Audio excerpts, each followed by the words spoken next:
नमस्कार, welcome to my channel. मैं हूं मनीषा। दोस्तों, आज की वीडियो में हम आपको बताएंगे एक लोटे जल की महत्वता। एक लोटा जल कितना प्रमुख होता है हमारे जीवन के बहुत सारी समस्याओं को दूर करता है। एक लोटा जल कितनी महत्वता होती है और क्या-क्या इसके अलग-अलग प्रयोग होते हैं, वह हम आप सभी आपको विस्तार पूर्वक बताएंगे। दोस्तों, ये एक लोटा ही जल नहीं होता है, इसमें इतनी ताकत होती है कि आपके बहुत सारे ग्रहों को बैलेंस करता है। आपके सांसारिक जीवन में जो भी समस्याएं चल रही होती है उसका समाधान भी ये एक लोटा जल आपका करता है।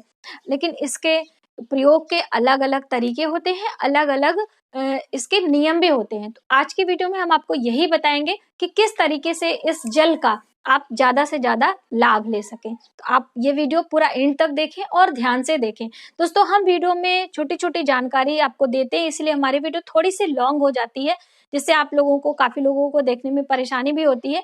आप लोगों का कमेंट भी आता है कि आप थोड़ी-सी शॉर्ट वीडियो बनाया करें, लेकिन हम इसीलिए बनाते हैं कि आपको पूरी जानकारी मिल पाए। लेकिन फिर भी आप लोग पूरी वीडियो देखते नहीं हैं और कट-कट करके देखते हैं और फिर बाद में आप कमेंट करके पूछते हैं, जो कि वीडियो में हमने पहले से ही जानकारी दी हो, फिर भी आप पूछते रहते हैं कि ये कैसे करना हो।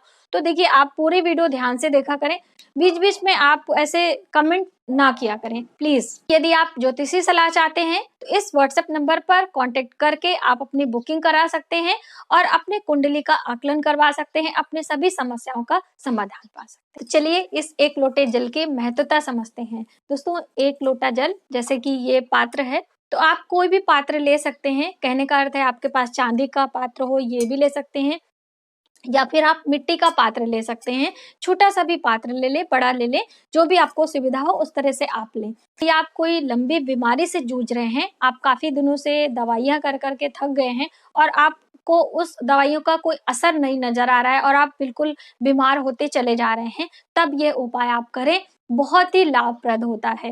लेकिन दोस्तों, उपाय जैसे आपको बताया जाता है सेम उस तरह से यदि आप फॉलो करके करते हैं तो उसका रिजल्ट आपको जल्दी देखने को मिलता है और सही तरीके से उसका आप लाभ उठा पाएंगे। यदि आप उसमें ऑप्शन ढूंढेंगे तो वो आपको पूरा लाभ उसका नहीं मिल पाता है।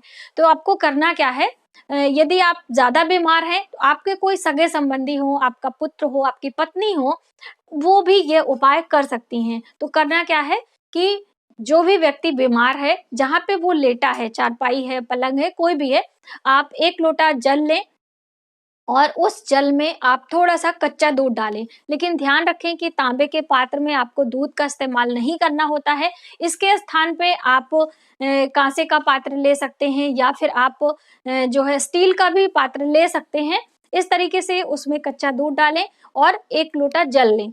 उसको सिरहाने रख दें, यानी कि जो व्यक्ति बीमार है उसके सिर के तरफ रखते हैं या फिर आप उसके पलंग के नीचे भी यदि स्थान है तो भी वहाँ रख सकते हैं, जिससे उसकी जो भी ऑरा हो, जो भी नेगेटिव एनर्जी हो, उस पानी में ट्रांसफर हो सके। क्योंकि पानी में इतने ज़्यादा सोखने की शक्ति होती है, चाहे वो नकारात्मक ऊर्जा हो, चाहे सकारात्मक ऊर्जा हो, पानी बहुत जल्दी अपने तरफ कैच कर लेती है। जैसे सादा पानी होता है, आप कोई भी कलर उसमें मिलाते हैं, तुरंत उसमें आपको क्लियर पता चलता है, चाहे येलो, रेड, पिंक, कोई भी कलर।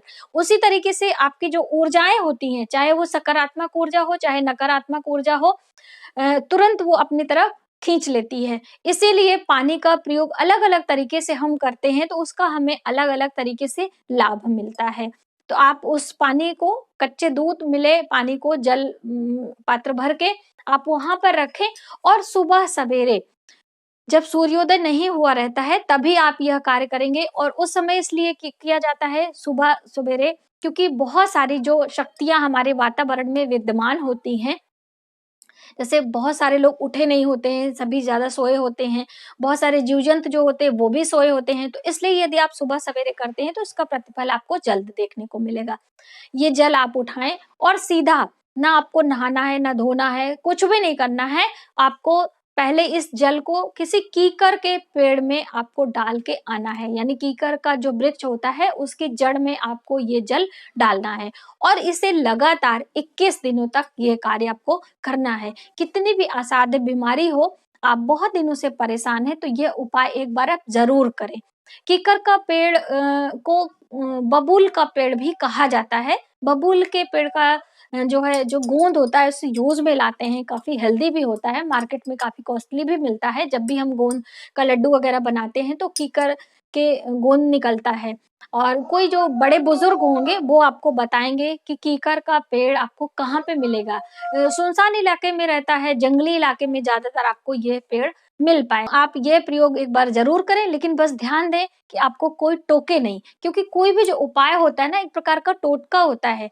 इसे आपको यदि कोई टोक देता है, कोई कुछ कह देता है तो उसका प्रभाव समाप्त हो जाता है। तो इसलिए जब भी आप ये कार्य शुरू करें तो आप अपने घर के सभी मेंबर को पहले से बता दें कि देखिए भाई हम ये करने जा रहे हैं और हमें कोई टोकना नहीं, कोई बोलना नहीं। इसीलिए सुबह सवेरे आपको कहा गया कि जब आपके परिवार के सभी सदस्य सो रहे हों तो आप चुपचाप उठें, इस जल को लें और बाइक से, गाड़ी से, कैसे भी आप जाना चाहते हो आप जाके इस जल को कीकर के पेड़ की जड़ में आपको डाल के आना है। कोई ऑप्शन इसमें नहीं है। ठीक है, तो ये उपाय आप एक बार जरूर करें। अब हम आपको दोस्तों दूसरा प्रयोग बताते हैं। इसी तरीके से बीमारी से निजात पाने के लिए, मान लीजिए आप अनिद्रा के शिकार हैं या फिर आपका मन किसी चीज में लगता नहीं है, आपको बहुत ही मानसिक उलझन रहती है एक प्रकार से। जैसे कभी कभी क्या होता है कि हमारा मन अशांत रहता है और हमें ना रात को नींद आती है, ना दिन का चैन रहता है, हमेशा मन इधर उधर फिरता रहता है, समझ में नहीं आता कि हम क्या करें। ऐसे में रात्रि को जब आप सोएं, चाहे जागे, बिस्तर पे आप करवटें बदलते रहें। ऐसे में आप अपने बिस्तर के नीचे या फिर आप सिरहाने एक पात्र में जल भरें। बिल्कुल सादा जल होना चाहिए, कुछ भी आपको उसमें नहीं मिलाना है। आप वह जल अपने सिरहाने रखें और बिल्कुल आप जब सोने जाने लगे तभी आप रखें। ये नहीं कि आपके बेड पे कोई और सो रहा है, आप सिर्फ अकेले सोएं उस दिन। ठीक है, और यह क्रिया आपको 27 दिनों तक लगातार करनी है। सिर्फ एक लोटा जल आपको रखना है और सुबह सवेरे जब आप उठें तो पहला काम आपको होना चाहिए, जैसे आप बिस्तर से उठें आप अपने इष्ट का ध्यान कर लें। जैसे बैठे बैठे बहुत सारे लोग प्रेयर करते हैं, आप भूमि स्पर्श करते हैं, प्रणाम करते हैं, वो सभी कार्य आप कर लें। उसके बाद आपको जैसे ही आप पैर जमीन पे रखते हैं उसके बाद पहला काम आपका होना चाहिए कि ये जो जल है, जो पानी आपने रखा हुआ है, इसे आपको घर से बाहर कहीं भी आपको जमीन में डाल देना है या फिर किसी पेड़ में, घर से बाहर किसी नाली में, यानी कि आपको घर से बाहर इस जल को डाल देना है। या आपको कहीं आपको जगह नहीं मिल रही है तो आप अपने वॉशरूम में फ्लश आउट कर सकते हैं इस जल को। यानी इसमें आपकी पूरी नकारात्मक शक्तियां इस जल में विद्यमान हो जाती हैं और इसे आपको फ्लश आउट करना है। यदि आप लगातार 27 दिनों तक ऐसा करते हैं तो आपको काफी इसका लाभ देखने को मिलता है और आपकी तबीयत में, आपके जो मनोस्थिति होती है उसमें सुधार होता है। तो ये आप जरूर करें। चलिए आगे हम आपको बताते हैं, इस एक लोटे जल का बहुत अच्छा प्रयोग है दोस्तों धन लाभ के लिए। जैसे कि ये बहुत सारे लोग का कमेंट आता है कि हमें कोई धन वृद्धि के लिए उपाय बताएं, तो आप ये जो मैं आपको अभी उपाय बताने जा रही हूँ ये जरूर करें, काफी लाभ मिलता है और बहुत सारे लोगों ने इसका लाभ लिया भी है दोस्तों।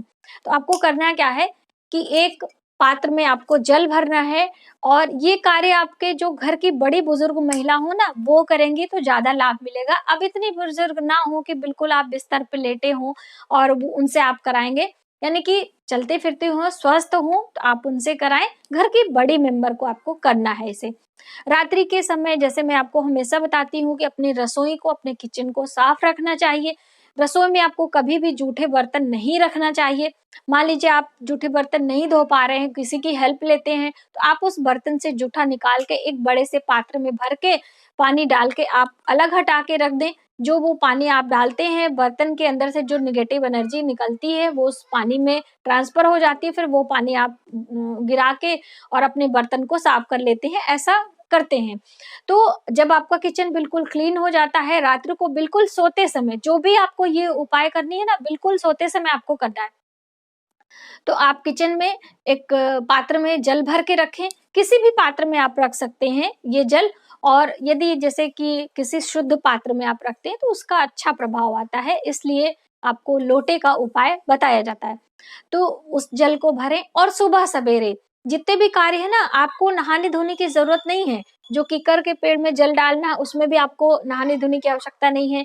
जो आपने अपने सिरहाने जल रखा है उसे फ्लश आउट करना है, या फिर आप बाहर, घर से बाहर किसी नाली में या बाहर किसी पेड़ में आप पौधे में डाल सकते हैं, उसको लिए भी आपको नहाने धोने की आवश्यकता नहीं है। और जो ये उपाय हम आगे बताने जा रहे हैं उसमें भी आपको नहाने धोने की आवश्यकता नहीं है। वो जल लें और सुबह सवेरे अपने मुख्य द्वार पे, अब मुख्य द्वार के लिए बहुत सारे लोग को प्रॉब्लम होती है कि जो फ्लैट में रहते हैं उन्हें मुख्य द्वार समझ में नहीं आता है। तो मुख्य द्वार उसे कहा जाता है जहां से आपकी नेम प्लेट लगी होती है। आपका गेट होता है, आप उसके अंदर एंट्री करते हैं, अपने शूज बाहर निकालते हैं, जहां पे आपने अपना खुद का पावदान रखा हुआ है वो होता है आपका मुख्य द्वार।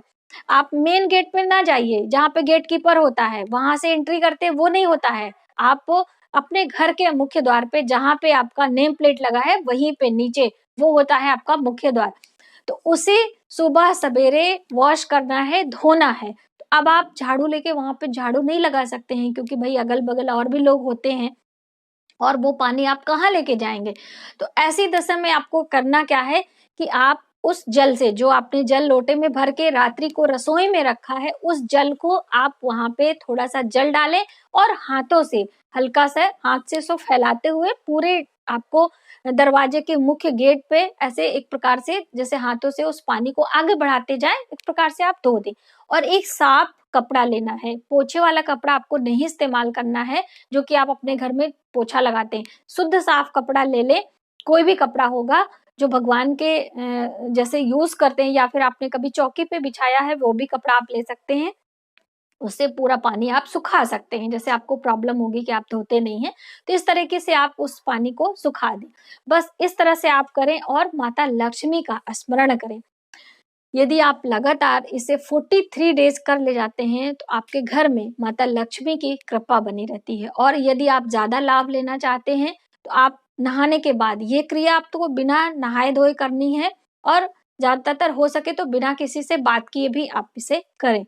और दोबारा दूसरा काम क्या करना है कि जब आप स्नान कर लें तो एक पात्र में, यानी चांदी का पात्र भी हो सकता है, उसमें आप थोड़ा सा गंगा जल, थोड़ा सा केसर, हल्दी, तीनों चीजों को मिक्स कर लें और अपने मुख्य द्वार पे छींटा लगा दें। मुख्य द्वार पे इस तरह से यदि आप छींटा लगाते हैं तो भी माता लक्ष्मी की कृपा मिलती है। माता लक्ष्मी को एक प्रकार से आकर्षित करते हैं ये शुद्ध गंगा जल और ये हल्दी केसर का छींटा जो होता है। तो आप सुबह सवेरे उसे धो लें अपने मुख्य द्वार को, और फिर जब आप स्नान ध्यान करें उसके बाद हल्दी का छींटा लगा दें। इस तरीके से आप करें, देखिए आपके घर धन आगमन होगा, धन लाभ के योग बनते हैं। बहुत ही अच्छा उपाय है। अगले उपाय की तरफ आते हैं। अगला उपाय आपको अपने पूजा मंदिर में करना है। ये भी आपके घर की सुख समृद्धि के लिए है, घर में परिवार में सामंजस्य बैठाने के लिए है। घर के जो हमारे छोटे बच्चे होते हैं, हमारा ज्यादातर बात नहीं मानते हैं, बात काटने लगते हैं, जो बड़ी बड़ी संतानें हो जाती हैं वह अपने मन की करती हैं। तो ऐसे में आपको ये उपाय जरूर करना है और इसका लाभ भी मिलता है। आपको करना क्या है कि आपको अपने पूजा मंदिर में एक पात्र में जल भरना है। तो आप चाहें तो ये भी पात्र ले सकते हैं, या फिर आप इस तरह से, यदि आपके पूजा स्थान में स्पेस है तो आप इस तरह से कलश भी ले सकते हैं, बड़ा सा पात्र ले ले। तो जैसे आपको सुविधा हो उस तरीके से आप करें, लेकिन आपको एक पात्र में जल भरना है और उस जल को एक चीज से, जैसे आपने मिट्टी का पात्र लिया है तो मिट्टी का ढक्कन ले लें। इस तरह का पात्र लिया तो कोई अन्य पात्र से आप इसे ढक दें। ढकने से क्या होता है कि जो उसका जल होगा बिल्कुल शुद्ध होना चाहिए, साफ होना चाहिए। वह आप सुबह सवेरे जब स्नान ध्यान कर लेते हैं तो आप अपने पूजा मंदिर में ये लोटे का जल आपको रख देना है। और पूजा पाठ जैसे आपके पूरे परिवार के सदस्य करते हैं वह सभी करते रहेंगे।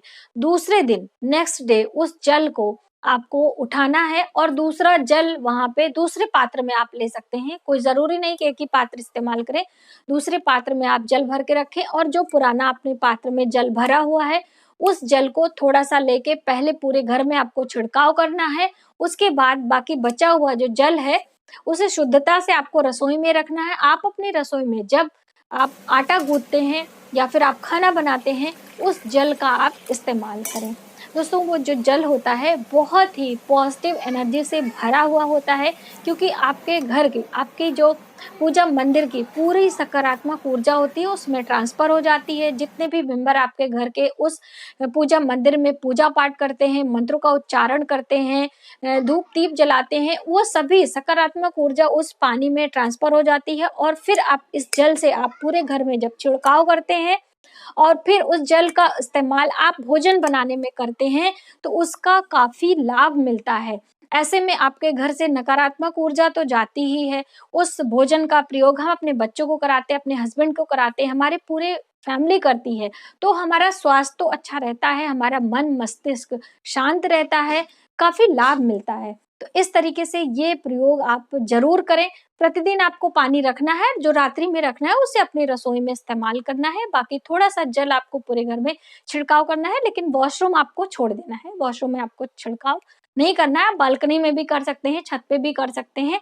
इस तरीके से इसका आप लाभ ले सकते हैं। इसी तरीके से मैंने आपको नमक के वीडियो में बताया था कि आप जब भी नमक खरीद के लाएँ, तो 1 पैकेट नमक आप अपनी पूजा मंदिर में ज़रूर रखा करें, क्योंकि नमक भी क्या होता है, पानी से ही बनता है और नमक में भी अपनी तरफ शक्तियाँ, चाहे वो नकारात्मक हो चाहे सकारात्मक, सोखने की शक्ति होती है। तो वो भी यदि आप नमक का पैकेट अपने रसोई घर में जो यूज़ करते हैं, उससे पहले आप भगवान के मंदिर में रख के उसके बाद अपने पास किचन में यूज़ करेंगे, तो भी काफ़ी आपके लिए लाभप्रद होता है इसी प्रकार से।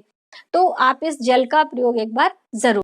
तो आज की वीडियो में बस इतना ही। यदि हमारी जानकारी आपको थोड़ी-सी भी हेल्पफुल लगे तो प्लीज़ हमारी वीडियो को लाइक करें, शेयर करें, सब्सक्राइब ज़रूर करें नए वीडियोज़ के लिए।